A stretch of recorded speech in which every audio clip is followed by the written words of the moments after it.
네, 이 시간 우리 이 귀한 강단에서 말씀을 전하실 우리 목사님은 여러분이 잘 아실 것입니다. 제가 뭐 따로 소개를 드리지 않아도 여러분 잘 아실 테지만 그래도 소개를 드리고 싶어서 나왔습니다. 우리 교회를 사랑하시고 우리 교회를 오랫동안 섬기시고 그리고 지금 지동교회를 담임하시고 또 우리 김천노회 부노회장으로 지금 섬기고 계시는 정영걸 목사님, 우리 박수로 힘차게 맞이하겠습니다.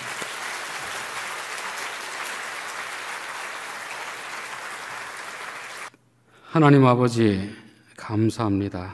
하나님이 사랑하시고 아끼시는 김천 제1교회 성도들과 함께 말씀을 나눌 수 있는 기회를 주심을 감사합니다.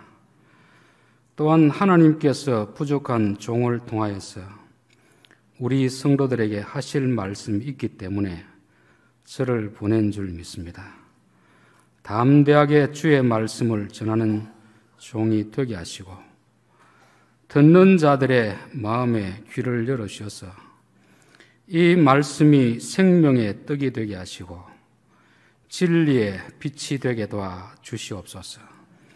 그리하여 말씀이 우리 삶 가운데 순종됨으로 인하여서 그 말씀을 통한 축복이 우리의 일상의 삶에서 경험되는 그러한 복을 받아 누리며 살아갈 수 있게 도와주시옵소서. 날마다 우리가 살아가는 시간들이 주님을 배울 날이 가까이 오고 있음을 알고 있습니다.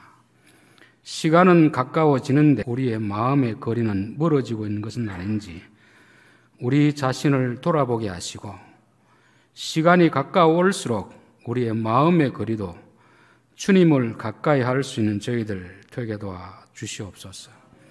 날마다 주님을 더 깊이 알아가게 하시고 주님의 뜻을 분별하여 주님 부르시기 전까지 주님께 기쁨이 되는 삶이 되게 도와주옵소서. 예수님의 이름으로 기도하옵나이다. 아멘.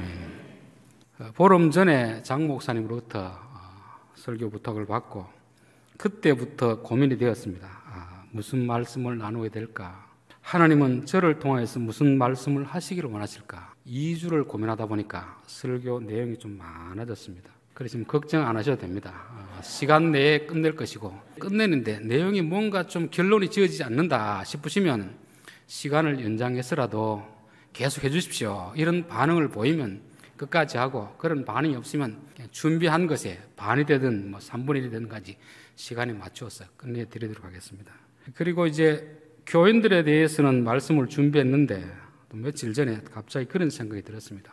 교인들에게 말씀을 전하는 것도 중요한데 우리 장 목사님에게도 선물 하나 해야 되지 않겠나 그런 생각이 갑자기 들었어요. 교회 새로 목사님 오시면 교인들의 기대감이 있지 않습니까? 우리 목사님 이런 목사님이 되었으면 좋겠다. 그런 바람이 많이 있을 텐데 사실 교인들이 목사님의 그런 직접 이야기하기는 좀 어렵습니다. 그런 이야기는 누가 해야 됩니까? 선배 목사가 해야 되거든요. 근데 사실 제가 그렇게 할 자격은 되지 않고 그래서 제가 존경하는 목사님 목회를 잘 하시고 은퇴하시고 책을 한 권 낸 게 있더라고요. 후배 목사에게 선배 목사가 전하는 책이라고 해서 그 책이 있길래 제가 하나 준비를 해왔습니다. 오늘 책을 준비해 왔는데 이걸 전해드려도 되겠습니까? 허락하시겠습니까? 예, 가하면 이해하십시오. 예, 장 목사님 훌륭한 목사님이 쓴 글이라서 아마 저 내용을 읽고 그렇게 목회하시면 하나님 앞에 인정받고 교인들에게 사랑받는 그런 목사님이 되리라 그렇게 믿습니다. 이제 우리 엘피스 회원들이 이 교회에서는 가장 연장자가 되시죠. 평균 한 80이 넘으셨습니까? 근데 저는 이제 나이를 이 육체적 나이로 보지 않고 정신적 나이, 영적 나이로 그렇게 보고 있습니다. 그 사람이 계속해서 배우고 있다면 아무리 나이가 들어도 그 사람은 청년입니다. 젊은 나이라도 배움이 중단되면 그 사람은 노인입니다.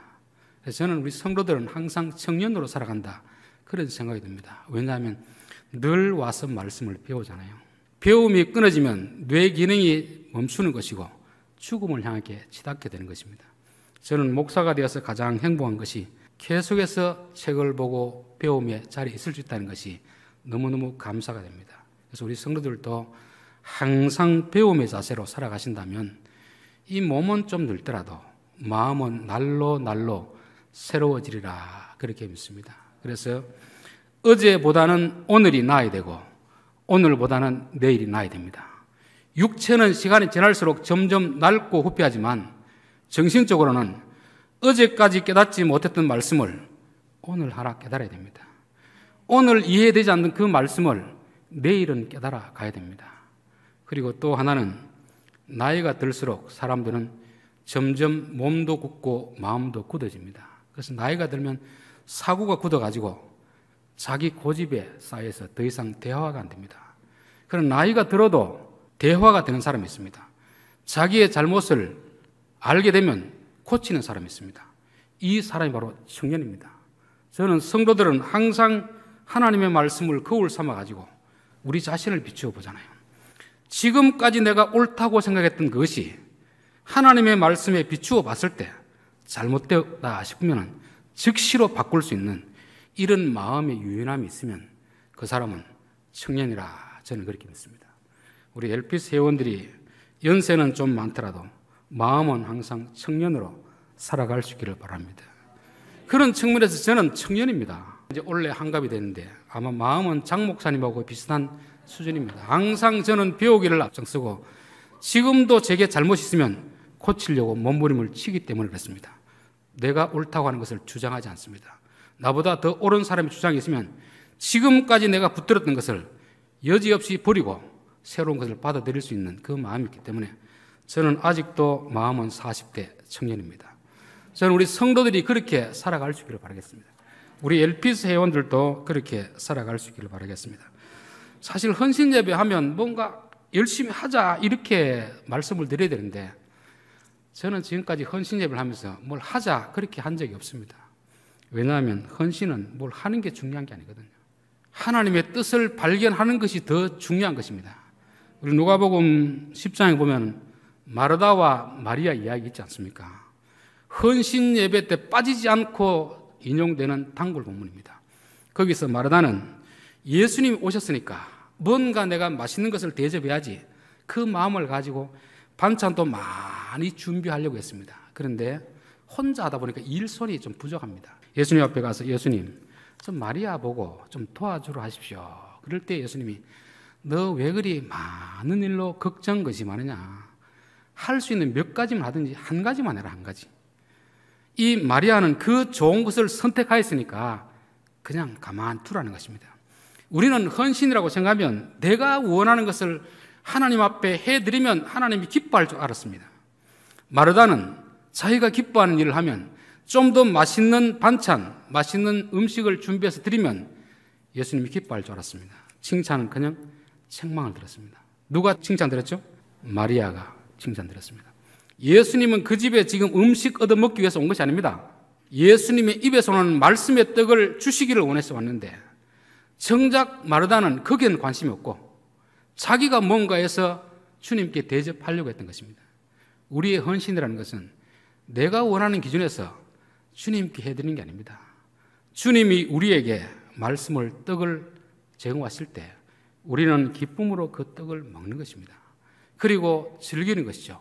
그리고 그 말씀이 우리 안에 생명의 떡이 되어서 정말 주님이 원하시는 그 순간에 마리아는 예수님이 십자가 지기 전에 그 마지막 순간에 인류 역사상 단 한 번의 기회, 그 기회를 마리아에게 주었습니다. 그 기회를 놓치지 않고 300데나리온의 그 기름을 아낌없이 바치잖아요. 그러니까 예수님 뭐라고 했습니까? 복음이 전파되는 곳에 내 이름이 기억되리라, 기념되리라. 헌신은 내가 원하는 것을 하나님 앞에 해드리는 것이 아니고 하나님의 말씀의 떡을 먹고 그 떡이 주는 힘을 가지고 그분이 원하시는 그것을 그분이 원하는 때 하는 것이 저는 헌신이라 믿습니다. 우리 LPS 회원들 지금은 나이도 많고 힘이 좀 많이 부족하기 때문에 뭘 힘을 가지고 할 수 있는 건 없습니다. 하나님 또 그런 걸 원하지도 않습니다. 전도서 9장 7절에 보면 너는 가서 기쁨으로 내 음식물을 먹고 즐거운 마음으로 내 포도주를 마실지어다. 이는 하나님이 내가 하는 일들을 벌써 기쁘게 받으셨음이니라. 이미 하나님이 우리가 하려는 것 다 받았으니까 그 일 할 생각하지 말고 이 자리에서 하나님이 베푼 잔치의 자리에서 기쁨으로 말씀의 떡을 먹고 성령이 주시는 기쁨의 잔을 마시라. 그렇게 하고 있습니다. 헌신은 우리가 무언가를 하는 것이 아니고 하나님께서 주시는 떡을 먹고 우리가 그것으로 기뻐하며 즐거워하는 것입니다. 오늘 본문을 이제 29장 28절을 선택했습니다. 아주 간단한 본문입니다. 왜 이 본문을 선택했냐면은 사실 헌신 예배할 때 보면 앞에서 사회 보는 분이 몇 구절을 혼자 읽으려고 하면 얼마나 무한한지 모르잖아요. 설교는 좀 많이 하더라도 읽는 사람을 배려해가지고 항상 짧게 한 절 정도 이렇게 해서 설교를 드리려고 하는 것입니다. 자, 28절 그가 나이 많아 늙도록 부하고 존귀를 누리다가 죽음에 그의 아들 솔로몬이 대신하여 왕이 되니라 이렇게 되어 있습니다. 여기 이제 보면 나이 많아 늙도록 부하고 존귀를 누리다가 죽음에 그의 아들 솔로몬이 대신하여 왕이 되니라. 그래서 저는 요 한 구절에서 네 가지 주제를 이렇게 잡았습니다. 하나는 나이 많아 늙도록, 두 번째는 부하고, 세 번째는 존귀를 누리다가, 네 번째는 그의 아들 솔로몬이 대신하여 왕이 되니라. 요 네 가지 주제를 가지고 말씀을 드리겠습니다. 요 뼈대는 여러분들이 기억하고 있어야 됩니다. 그러면 어떤 분들은 이것은 다윗 왕만이 누릴 수 있는 것이 아닌가, 우리 모두가 이 복을 누릴 수 있을까, 그렇게 생각할 수가 있습니다. 왜 그런 생각이 드냐면은 바로 한글 성경을 보기 때문에 그렇습니다. 저는 한글 성경이 번역은 잘 됐다고 보지만 때로는 한글 성경만 가지고는 이게 이해가 잘 되지 않을 때가 있습니다. 그럴 때는 영어 성경을 본다든지 한글의 다른 번역본을 본다든지 조금 더 여유가 되면은 히브리어, 헬라어를 보면 됩니다. 자, 우리 히브리어 본문을 보도록 하겠습니다. 다 같이 한번 읽어보겠습니다. 그냥 읽으면 부담이 되니까 제가 한번 읽으면 따라 하시기 바랍니다. 와야무트,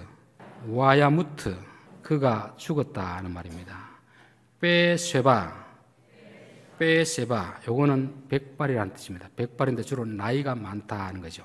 그다음 토바, 요거는 토브란 말입니다. 토브. 그다음에 세바, 요게 꽉 찼다는 말입니다. 야밈, 날들이 꽉 찼다는 것입니다. 우리가 요 히브리 성경을 보는 거하고 이 한글 성경 볼 때 어떻게 이해가 달라지느냐 하면은 한글 성경에 보면은 다윗이 오래 살았다고 그렇게 느껴질 수 있잖아요. 나이 많아 늙도록 이렇게 하니까. 근데 성경에는 그 사람이 몇 살 살았느냐 별로 관심이 없습니다. 시편 90편에 보면은 우리가 연수가 70이요 강건하면 80이라도 연수의 자랑은 수고와 슬픔뿐이라는 거예요. 연수 자랑하지 말라는 것입니다. 여러분 오래 사는 것이 복이고 일찍 죽으면 복이 아니고 이렇게 되면 맞지 않습니다. 왜냐하면 수명은 하나님께서 정하신 거거든요. 하나님이 정하신 수명을 따라 사는 것이고 오래 사느냐 일찍 죽느냐 이건 중요하지 않습니다. 하나님이 정하신 수명을 어떻게 사느냐 하는 게 중요한 것입니다. 그래서 이 나이 많아 늙도록 이 말은 두 가지를 말씀드렸죠. 백발이 토부하다, 날이 가득 찼다 이렇게 했습니다. 그래서 앞에 제일 먼저 나오는 동사가 죽다는 동사인데 우리는 이제 생각을 조금 바꿔야 되는 것이 죽다고 하면은 기분이 좋은 단어입니까? 안 좋은 단어입니까? 안 좋은 단어이죠. 우리 LPS 회원들도 죽기를 기도하면 별로 안 좋아합니다. 좀 더 오래 살도록 기도해야 좋아하는 것입니다. 제가 지동에 간 지 8년째인데 19명이 돌아갔습니다. 제가 17명을 장례 치렀습니다. 그러면서 하나님 제 특기 아시잖아요. 제가 성경 공부 재밌게 인도하는 거 아시잖아요. 이 할머니들하고 성경 공부해도 잘 안 되고 조금 하다 보면 돌아가시고 하면 저는 목회에 무슨 낙이 있습니까? 그렇게 불만을 가지니까 청년들에게 가르치는 것도 중요하지만 인생의 마지막 길, 천국 가는 길목에서 격길로 가지 않고 그 길로 인도하는 것도 귀한 일이다. 그 말씀을 하시더라고요. 그래서 그때부터 저는 죽음이 우리에게는 복이라 그렇게 생각하는 것입니다. 죽음은 우리에게 복입니다. 끝이 아니고 천국에 들어가는 출발점 아닙니까? 여기서 나이 많아 늙도록 이 말은 백발이 복이 좋았더라. 백발이 복이 좋았더라. 토브라는 말은 창세기 1장에서 나온 말입니다. 하나님이 창조하신 그 세계를 보니 보기에 좋았더라. 보기에 좋았더라. 여러분 세상이 보는 기준하고 하나님 보는 기준이 다름을 알겠죠? 세상 사람들은 특별히 남자들은 젊은 사람을 좋아합니다. 하나님은 백발의 연세 많은 분들을 좋아합니다. 그러니까 지금부터 생각을 바꿔야 됩니다. 세상 사람들은 젊은 사람을 좋아하지만 하나님은 백발이 보기 좋았더라. 이 토브란 말은 good, 영어로 good이고 beautiful, 아름답다, perfect, 완전하다 이런 뜻입니다. 이런 단어는 아무 애가 쓰는 게 아닙니다. 하나님이 창조하신 그 세계에 대해서 쓰신 단어이고 인생에서 가장 노년에 쓰는 단어가 바로 토브라는 말입니다.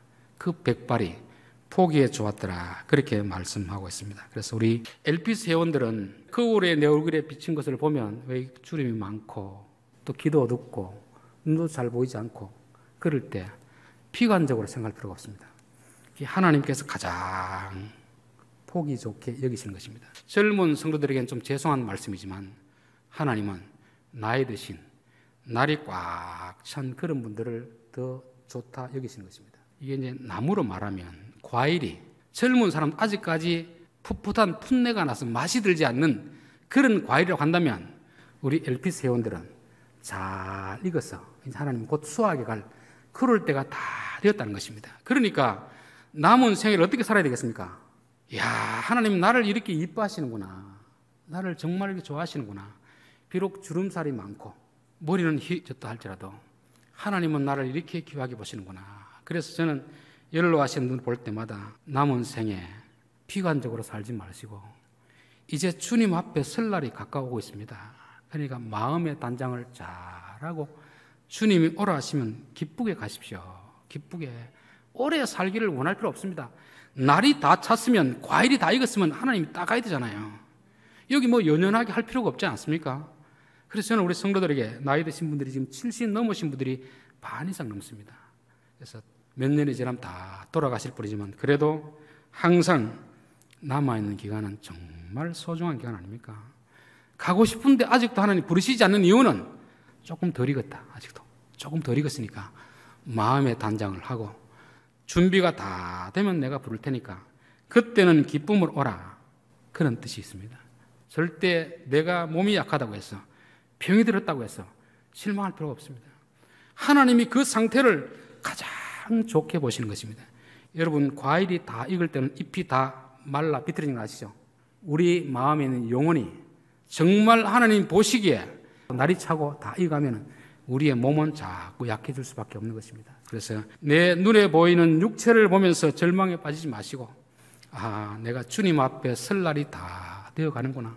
항상 천국에 대한 소망을 가지고 기쁨으로 하루하루 살아갈 수 있기를 바라겠습니다. 두 번째는 부하고 이렇게 되었습니다. 부하다. 이제 교회 안에서 이제 부에 대해서 설교를 하면은 극단적인 두 부류의 사람이 있습니다.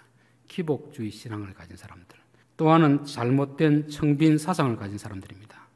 기복주의 신앙은 뭐냐면 부가 내 인생의 목적입니다. 하나님의 목적이 아니고 하나님은 내 부를 이루기 위한 도구로 사용하는 거죠. 그런 부는 복이 되지 않습니다. 또 청빈 사상, 믿음으로 살려고 하면 좀 가난해야지. 하나님이 가난한 걸 원하겠습니까? 자녀들이 부한 걸 원하겠습니까? 여러분 부모들이 자식들이 시집 장가 가서 좀 잘 살기를 원합니까? 찢어지게 가난하게 사는 걸 원하겠습니까? 우리 하나님 아버지도 동일하지 않습니까? 우리가 이 땅에 살면서 좀 풍족하게 사는 걸 원하지 가난하게 살기를 원치 않습니다. 그런데 왜 가난하게 하시는가? 우리에게 부를 많이 주면 우리가 보면 교만해가지고 하나님보다 부를 더 우상처럼 여기기 때문에 마음을 가난하게 하기 위해서 어려움을 주시는 것입니다. 그래서 우리는 부하더라도 마음이 가난하면 그 부가 우리에게 복이 되는 것입니다. 또 부에 대한 가르침도 일반적으로 세상 사람들이 말하는 부와 히브리인들이 생각하는 부는 좀 다릅니다. 우리는 돈이 많은 사람을 부자라고 하잖아요.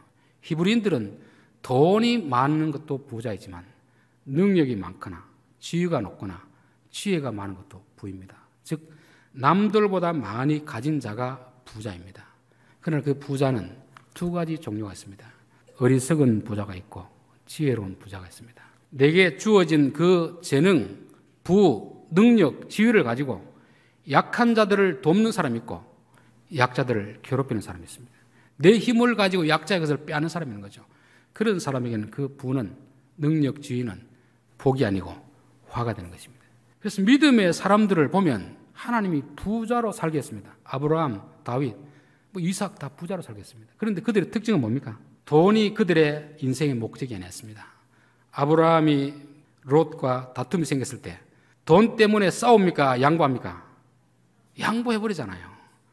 또 아브라함이 롯을 전쟁에 가서 데려오면서 전리품들 다 그냥 돌려줘 버립니다. 즉 아브라함은 부자였지만 돈에 집착하는 사람이 아니었습니다. 저는 우리 성도들이 부자로 살기를 바랍니다. 그것도 복된 부자. 돈이 내 인생의 목적이 아니고 하나님이 내게 맡기실 때 기쁨으로 그 부를 잘 사용할 수 있는 그런 부가 되어야 될 줄 믿습니다. 오늘 29장 1절에 보면 다윗 왕이 온 회중에 이르되 내 아들 솔로몬이 유일하게 하나님께 택하신 바 되었으니 아직 어리고 미숙하여 이 공사는 그도다. 이 성전은 사람을 위한 것이 아니요 하나님 여호와를 위한 것입니다. 내가 이미 내 하나님의 성전을 위하여 힘을 다하여 준비하였나니 그렇게 되어 있죠. 또 3절 성전을 위하여 준비한 이 모든 것 외에도 내 마음이 내 하나님의 성전을 사모함으로 내가 사유한 금, 은으로 내 하나님의 성전을 위하여 드렸으니 아브라함이나 다윗은 많이 가진 부자가 아니었습니다. 내게 있는 것을 힘을 다하여 하나님을 위해서 드린 부자입니다. 여러분 어리석은 부자는 어떤 부자인가 아시죠? 하나님이 주니까 자기만을 위해 쌓아놓는 이런 부자가 어리석은 부자입니다.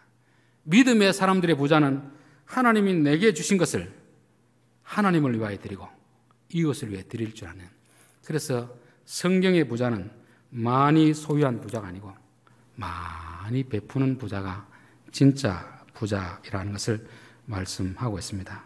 제가 목사가 되고 나서 제일 오해했던 성경 본문 중에 하나가 뭐냐면 사렙다 과부의 이야기였습니다. 3년 기근이 들었는데 하나님이 엘리야를 사렙다 과부 집으로 보냈습니다. 가서 너 거기 가서 식사 대접 받아라. 가보니까 이제 한 끼 먹고 죽을 밀가루만 남았습니다. 그러면 그 밀가루로 자기 먹고 죽으려고 하는 사람에게 오늘 목사가 그 교인에게 나부터 대접하십시오, 이런 말을 할 수 있겠습니까? 저는 그때 그 본문을 보고 나는 이런 염치 없는 목사는 안 되어야지, 그래서 절대 교인들에게 부담을 안 줘야지, 그렇게 생각을 했습니다. 그러다가 신약에 나온 사렙다 과부의 이야기를 읽고 나서 눈이 번쩍 뜨였습니다. 그 사건이 깨달아지는 순간 내 목회에 전환점이 왔습니다. 아하, 하나님이 이러했기 때문에 사렙다 과부 집으로 보냈구나를 알게 되는 것입니다. 우리 누가복음 4장을 한번 찾아보겠습니다. 25절 내가 참으로 너희에게 이르노니 엘리야 시대에 하나님이 3년 6개월간 다치어 온 땅에 큰 흉년이 들었을 때 이스라엘에 많은 과부가 있었을 때 엘리야가 그 중에 한 사람에게도 보내심을 받지 않고 오직 시돈 땅에 있는 사렙다 한 과부뿐이었으며, 그 시대에 과부들이 많이 있습니다. 먹을 것이 없는 사람들이 많이 있습니다. 하나님은 그 많은 사람들에게 엘리야를 보내지 않고 그 여자에게만 보냈다는 것입니다. 왜 그러면 그 많은 사람 가운데 그 여자에게만 보냈겠습니까? 복을 주시려고, 복을 주시려고. 대접을 했을 때 그 기름이 기근이 끝날 때까지 떨어지지 아니하였더라. 하나님은 지금도 복을 주시기를 원하시는 분입니다. 근데 중요한 것은 테스트를 하신다는 거죠. 내 종을 보냈을 때 너희가 대접을 하겠느냐 안 하겠느냐. 대접을 하면 하나님이 주시려는 복이 임하는 것이고, 대접을 하지 않고 인색하면 안 주겠다는 것입니다. 그 많은 과부들이 있었는데 그들은 기도하지 않았겠습니까? 기도했을 것입니다. 그런데 그들은 대접할 생각이 없었습니다. 그러니까 다른 사람들에게는 주지 않았습니다. 마태복음 7장을 보겠습니다. 7절부터 보겠습니다. 구하라 그리하면 너희에게 주실 것이요 찾으라 그리하면 찾아낼 것이요 문을 두드리라 그리하면 너희에게 열릴 것이니 구하는 이마다 받을 것이요 찾는 이는 찾아낼 것이요 두드리는 이에게는 열릴 것이니라. 이 말씀은 요절처럼 외우기 때문에 다 아는 사람들입니다. 모르는 사람이 없습니다. 근데 정작 중요한 것은 12절입니다. 그러므로 무엇이든지 남에게 대접을 받고자 하는 대로 너희도 남을 대접하라. 이것이 율법이요 선지 아니라. 구약 성경의 전체적인 맥락에서 너희들 구하면 주신다. 부모가 자식에게 주지 않을 부모가 어디 있느냐? 구하면 주신다. 그러나 먼저 대접하라는 것입니다. 하나님은 이 원칙을 가지고 지금도 세상을 다스리고 있습니다. 왜 우리가 기도하는데 하나님의 응답을 받지 못하겠습니까? 7절, 8절 말씀만 붙들기 때문에 못 받는 것입니다. 그 응답의 조건은 12절 아닙니까? 너희가 하나님 앞에 기도해서 응답받고 싶으냐? 먼저 대접하라는 것입니다. 그 많은 과부들이 기도했습니다. 그러나 12절을 한 사람은 사렙다 과부 혼자밖에 없었습니다. 그러니까 사렙다 과부에게 엘리야를 보낸 것은 기회를 준 것이죠. 기회. 제가 목사가 되었어도 이 본문을 한참 후에야 깨달았듯이 지금도 목회자들 중에는 이 비밀을 아는 사람도 있고 모르는 사람이 있습니다. 아는 사람은 대접할 기회, 섬길 기회가 있으면 그 기회를 놓치지 않습니다. 하나님이 우리에게 복 주시기 위해서 이 기회를 주시는구나. 자기가 붙드는 사람입니다. 그게 바로 사렙다 과부입니다. 우리는 이런 부자가 되어야 됩니다. 많이 가지는 부자가 아니고 하나님이 달라고 할 때 기꺼이 드리겠습니다. 이 부자. 나귀를 풀어오라 하니까 뭐라고 했습니까? 왜 풀어갑니까? 주가 쓰시겠다라. 아무런 말 없이 주는 것입니다. 왜? 이 사람은 이 하나님의 비밀을 깨달은 사람입니다. 마리아는 이 비밀을 깨달았을까요? 못 깨달았을까요? 깨달았죠. 깨달았으니까 기꺼이 300데나리온을 드리는 거 아닙니다. 저는 참 제1교회를 볼 때 감사가 됩니다. 참 조 목사님 계실 때도 이 지역에서 참 많이 섬겼습니다. 섬기는데 전혀 아끼지 않았습니다. 그런데 제가 부목사일 때는 조금 불평이 있었죠. 왜 이 교회에서만 다 하느냐. 다른 교회도 있는데 결국 교회에서 행사하면 누가 제일 고생하겠습니까? 부목사들이 제일 고생하거든요. 또 월요일 날 또 쉬어야 되는데 나와서 준비를 해야 되잖아요. 근데 저는 그걸 모르고 말을 못하고 속으로 목사님 왜 꼭 허락을 해가지고 하실까? 그때는 그랬는데 지금 와서 보니까 목사님 옳았구나. 내가 잘못했구나. 왜 이 교회에 하나님 이런 복을 주시겠습니까? 그런 기회가 있을 때마다 거절하지 않고 섬겼기 때문에 하나님께서 복을 주시는 것입니다. 제가 지동교회를 처음 가니까 들리는 이야기가 지동교회는 부자교회라고 이러더라고요. 물론 제1교회에 비하면 엄두가 안 나지만 그래서 촌교회에서는 좀 재정이 좀 탄탄한 그런 교회였습니다. 이 사람들이 왜 이런 이야기를 할까 제가 한번 생각을 해봤습니다. 부자교회라는 말이 욕이 될 수도 있고 칭찬이 될 수도 있습니다. 많이 있는데 많이 베풀면 칭찬입니다. 많이 있는데 적게 베풀면 욕입니다. 그래서 제가 그 앞에 상황은 모르겠어요.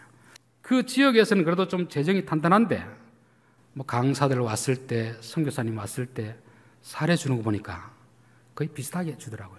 그래서 장로님들이 이야기했습니다. 장로님, 우리가 그래도 재정이 좀 넉넉하면 다른 데 교회보다는 좀 많이 줘야 됩니다. 처음에는 선뜻 동의하다가 제가 깨달은 이 말씀을 했습니다. 우리에게 기회 주시는 것은 복 주시려고 하는 거지 부담 주려고 하는 것이 아닙니다. 올 초죠. 김천 은퇴 목사님들이 우리 교회에서 오면 안 되겠습니까? 오십시오. 그래서 식사 대접을 잘 해드리고 예비도 넉넉하게 드렸습니다. 여러분 요즘 밥 한 끼 대접한다고 오시는 분 누가 있겠습니까? 처음에 장로들이 얼마나 하길래 장로님 줄 바에는 이왕 좀 많이 주십시다. 남들 주는 만큼도 안 주면 요거도 먹습니다. 주고 주는 만큼 주면 죽어도 칭찬 못 듣습니다. 남들 주는 것보다 조금 더 주면 칭찬 듣습니다. 그래서 장로님들이 오케이 해서 다른 데보다 좀 많이 드렸습니다. 그분들은 교단이 다르기 때문에 평생에 한 번 지동교회 올까 말까 하거든요. 앞으로 올 기회가 잘 없습니다. 한 번 왔을 때 우리가 정말 극진히 대접하니까 지금부터 만나면 칭찬이 그렇게 자자합니다. 우리 권사님들이 참 음식 대접할 때는 정말 정성껏 대접하거든요. 제1교회도 잘하지만 이 감천 저쪽 편에는 지동이 좀 유명합니다. 지동이. 감천 이쪽에는 제1교회가 좀 유명하지만 저쪽에는 그래도 지동이 그래도 지동교회 가면 시찰을 했든지 뭘 했든지 음식이 정말 잘했다. 그 말은 무슨 뜻이냐면 교인들이 우리 교회는 손님들을 극진하게 대접하는 것입니다. 저희 교회가 예산은 얼마 안 되는데 처음에 갔을 때보다 한 7, 80%가 늘었습니다. 시골 교회는 사람의 변동이 없습니다. 늘 그 사람이 그 사람이에요. 외부 사람이 오지 않는 이상 10%, 20% 늘기 어렵습니다. 왜 늘겠습니까? 하나님께서 기쁨으로 대접하니까 복을 주시더라는 것입니다. 교회 예산이 줄어들 땐 줄어든 이유가 있습니다. 많아질 땐 많아진 이유가 있습니다. 하나님이 많이 섬기라고 주시는 겁니다. 많이 주셨는데 안 섬기면 어리석은 부자처럼 목숨을 거두어 가든가 달란트 비유처럼 빼앗아 버리고 쫓아내든가 이 둘 중에 하나입니다. 그래서 저는 참 앞에 조 목사님 계실 때 참 정성으로 김천을 위해서 이 노예를 위해서 섬겼습니다. 그 마음 우리 장 목사님 오셔서도 계속 되기를 바랍니다. 근데 제가 좀 희망이 있는 게 좀 보였습니다. 제가 원래 김천노예 교육자 회장인데 김천노예 야유회를 가는데 담임 목사 칭찬 좀 해도 되죠? 야유회를 가는데 과일을 이렇게 뭡니까 컵에 담아가 여러 종류를 해가지고 다 노예원들이 다 이렇게 선물하시더라고요. 야, 이분은 참 성격이 참 좋으신 분이구나, 잘 섬기는 분이구나 그 생각을 들어요. 여러분도 아시다시피 지금 40대 그래 하는 사람이 없습니다. 남에게 받는 걸 좋아하지 섬길 사람이 없거든요. 그래서 저는 그걸 보면서 눈물이 나더라고요. 야, 이 젊은 부부가 노예 선배들을 섬기기 위해서 그 주는 것도 좋지만 둘이 밤에 그 과일을 사가 하나 둘씩 담을 때 하나님이 그 마음을 얼마나 기뻐했을까 그 생각이 들었습니다. 그래서 저는 장 목사님 보면 희망이 보입니다. 조 목사님만큼은 안 되겠지만 그래도 지금 40대에 그 정도 마음이 있으면 앞으로 가면 훨씬 더 좋아집니다. 우리 당의원들도 목사님의 그런 마음을 귀히 여기시고 잘 따라가시면 하나님께서 이 교회를 더 크게 쓰시리라 믿습니다. 이제 두 가지 했는데 시간은 다 되었습니다. 어떻게 하면 좋겠습니까? 맞아 할까요? 네, 맞아 하겠습니다. 세 번째는 이제 존귀 여김을 받고 우리는 존귀 여김 받는다고 하면 훌륭한 사람, 부자나 높은 지위에 앉은 사람이라 존귀함을 받는다고 생각하는데 그렇지 않습니다. 우리는 그런 사람을 존경하지 않습니다. 부러워할 뿐이죠. 여러분 부자를 존경합니까? 돈이 많은 걸 부러워할 뿐입니다. 권력이 있는 걸 부러워할 뿐이지 존경하지 않습니다. 존경은 어디서 나오느냐? 인격에서 나옵니다. 인격에서. 그래서 빌립보에서 보면 너희가 남을 나보다 낫게 여기라. 나보다 낫게 여기라. 왜 그런 말 하겠습니까? 사무엘상 2장에 보면 나를 존중히 여기는 자는 내가 너희를 존중히 여기고 나를 무시하는 자는 나도 너희를 무시하리라. 이게 하나님과 인간 사이에 일어나는 법칙이고 사람과 사람 사이에 일어나는 법칙인 것입니다. 내가 남을 존중하면 남에게 내가 존중 여김을 받게 되는 것입니다. 저는 김천제일교회 15년에 있으면서 참 감사가 되었던 것이 담임 목사님이 저하고 10살 차이가 나는데 한 번도 저에게 하대한 적이 없습니다. 반말한 적이 없습니다. 다른 교회들 보면은 담임 목사가 부목사 촛대비도 까고 반말하고 이런다는 이야기 들었는데 저는 그런 이야기를 들어보지 못했습니다. 또 우리 장로님들도 한 번도 저를 막대한 적이 없습니다. 저보다 아버지 빨 되는데도 항상 귀히 여겨줬습니다. 그래서 저는 너무너무 감사가 돼요. 다른 교회 이야기를 들어보면 참 일어나서 안 될 그런 일이 많이 있는데 제1교회 담임 목사님하고 장로님들은 그렇게 저를 인격적으로 대해줬기 때문에 저도 그분들을 지금도 마음으로 존경하는 마음이 있습니다. 여러분, 사람은 인격체입니다. 내가 상대방을 귀히 여기면 상대방도 나를 귀히 여깁니다. 목사님이 교인들을 아끼고 귀히 여기면 교인들도 목사님을 귀히 여기게 됐습니다. 목사님이 장로님들을 귀히 여기면 장로님들도 목사님을 귀히 여기게 됐습니다. 사람은 상대적이거든요. 누가 나에게 어떻게 해주냐에 따라서 나도 그 사람이 그렇게 대해주는 것입니다. 특별히 나이가 많을수록 지위가 높을수록 아랫사람들을 존중해야 됩니다. 그러면 우리도 귀히 여김을 받을 수가 있습니다. 우리 LPC 회원들도 밑에 사람들 귀히 여기십시오. 우리 장로님들도 성도들을 귀히 여기시고 목사님을 귀히 여기시고 목사님도 교인들을 귀히 여기면 서로 귀히 여겨주면 그것이 바로 정말 존귀한 자가 되는 것입니다. 우리가 귀한 사람 아니잖아요. 하나님이 우리를 귀히 여기기 때문에 우리가 귀한 사람이 되는 것입니다. 아내는 남편을 귀히 여기고 남편은 아내를 귀히 여기고 목사는 성도들을 귀히 여기고 성도들은 목사를 귀히 여기면 서로 귀한 사람이 되는 것입니다. 무시하면 다 같이 무시가 되는 것입니다. 그래서 저는 김천제일교회가 서로 귀하게 여기는 그런 교인들이 되기를 바랍니다. 자, 마지막 네 번째입니다. 나이 많아 늙도록 부하고 종기를 누리다가 죽음에 그의 아들 솔로몬이 대신하여 왕이 되니라. 부모님이 되어서 자녀들에게 무엇을 물려줄 것인가? 우리들은 무엇을 물려주려고 합니까? 돈을 물려주려고 하고 집을 물려주려고 하고 그런 거 물려주려고 하잖아요. 물론 줄 수 있으면 좋지만 그보다 더 중요한 것은 믿음을 물려주고 사명을 물려주는 것입니다. 자녀들에게 내가 부모가 가진 그 믿음을 물려주는 것이고 사명을 물려주는 것이 가장 귀하다고 보여집니다. 그런데 이게 참 쉬운 게 아닙니다. 여러분, 이슬람하고 기독교의 결정적 차이가 뭔지 아십니까? 이슬람은 부모가 믿으면 90%가 자녀가 그 이슬람을 믿습니다. 기독교는 부모가 믿어도 50%가 잘 안 됩니다. 왜 이런 차이가 나겠습니까? 그래서 어떤 분들은 이슬람을 부러워하는데 부러워할 필요 하나도 없습니다. 이슬람은 강제적으로 하거든요. 강제적으로. 개종하면 죽습니다.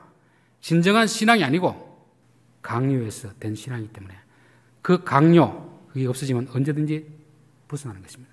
기독교의 신앙은 강요가 아닙니다. 아버지가 믿더라도 자식이 스스로 아버지가 믿는 그 하나님을 믿고 싶은 마음이 들도록 해야 됩니다.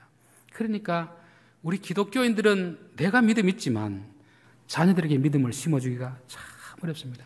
그렇다고 해서 이슬람처럼 강요하시겠습니까? 그건 하나님의 방식이 아닙니다. 탕자가 아버지를 배신하고 나왔을 때 아버지는 기다려주잖아요. 저는 우리가 이래서 기독교 신앙 믿음을 개선하는 것이 어렵다고 합니다. 저의 짧은 간증을 하고 마치겠습니다. 저는 고등학교 때까지 열심히 신앙생활을 했습니다. 잘못된 신앙이었죠. 내가 주를 위해서 충성하면 주님이 저를 대신해서 성적을 올려줄 줄 알았습니다. 내일 시험이라도 저는 교회를 했습니다. 주보를 하고 책자를 만들겠습니다. 그런데 어김없이 저를 배신했습니다. 대학에 떨어지고 나서 심한 갈등 속에서 더 이상 나는 기독교에 남아있을 이유가 없다. 너무 배신당했다. 그런 마음을 가지고 있습니다. 그때 저희 어머님은 모든 어머니들처럼 어떻게 해서 데려가려고 하는데 저희 아버지가 그렇게 하면 안 된다. 다 큰 애들 그렇게 하면 안 된다. 오히려 반발심이 있으니까 기도만 해라. 기도만 해라. 그리고는 제가 변화되는 것을 보지 못하고 아버지는 돌아갔습니다. 그러나 그로부터 10년 이상 지났을 때 하나님은 저의 마음을 찾아오시고 변화시켰습니다. 그리고 목사가 되겠습니다.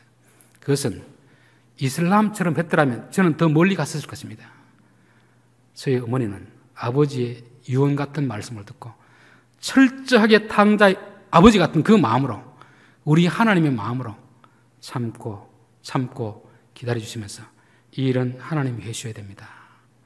우리 성도들 가운데서도 부모님 세대는 믿음이 참 좋지만 자녀들이 믿음이 없어서 좀 가슴 아파하는 성도들이 좀 많이 있을 줄 믿습니다. 쉽게 그냥 이슬람처럼 끌어다 놓는다고 되는 것이 아닙니다. 포기하지 말고 끝까지 기도하다 보면 때가 되면 하나님께서 그들을 변화시켜 주시리라 믿습니다. 결론입니다. 오늘 4가지 복을 말씀드렸습니다. 노년에 대한 시각을 바꾸자. 비록 나이 들고 얼굴이 주름살이 있더라도 눈이 흐리더라도 잘 익어가고 있는 과일과 같다. 백발은 토보다 포기에 좋은 것이다. 이제 우리가 남은 시간 동안은 그리스도의 신부로 서기 전까지 마음에 단장하는 시간입니다. 그렇게 단장하고 주님이 부르시면 기쁜 마음으로 달려가면 되는 것입니다. 2번째, 부하고. 이거는 소유의 부가 아닙니다. 내게 있는 재능이고 무엇이 다 들 수 있습니다. 일로 하시면 힘은 없기 때문에 이제 힘은 없지만 뭐는 많습니까? 시간은 많잖아요. 기도의 부자가 됩니다. 기도의 부자. 젊은 사람들은 기도하고 싶어도 바빠서 못합니다. 기도의 부자가 되시길 바랍니다. 처음부터 교인들 다 이름 불러가면서 자녀들 위해서 기도하고 기도의 부자가 되시길 바라겠습니다. 존귀 여김 받는 것은 상대적입니다. 내가 상대방을 존중하면 상대방도 나를 존중하고 내가 하나님을 존중하면 하나님도 우리를 존중히 여기십니다. 그 다음 마지막 축복이 믿음과 사명을 계승하자. 이것은 쉬운 건 아니지만 하나님께 포기하지 않고 기도하면 때가 되면 이루어진다는 것이 하나님의 약속입니다. 기도하겠습니다. 하나님 아버지, 하나님이 주신 말씀 우리가 함께 나누었습니다. 한쪽 귀로 듣고 잊어버리는 말씀이 되지 않게 하시고 우리 마음판에 새겨지는 말씀이 되게 해주셔서 우리가 주님 앞에 부름받을 때까지 날마다 기뻐하며 감사하며 살게 하시고 마음에 단장하는 신부가 되게 도와 주시옵소서. 소유의 부자보다는 나눔의 부자가 되게 하시고 사람들을 아끼고 존중함으로 인하여서 우리 또한 존중 여김을 받으며 살게 도와 주시옵소서. 우리 성도들 가운데 자녀가 믿지 않음으로 인하여서 마음 아파하는 성도들이 있습니다. 조급하게 생각하지 않게 하시고 하나님의 인내하심을 따라서 기도하며 하나님의 때에 변화시켜 주시고 우리보다 더 큰 믿음의 사람으로 더 귀한 사명을 맡을 수 있는 자녀들 다 되게 도와 주옵소서. 예수님의 이름으로 기도합나이다. 아멘.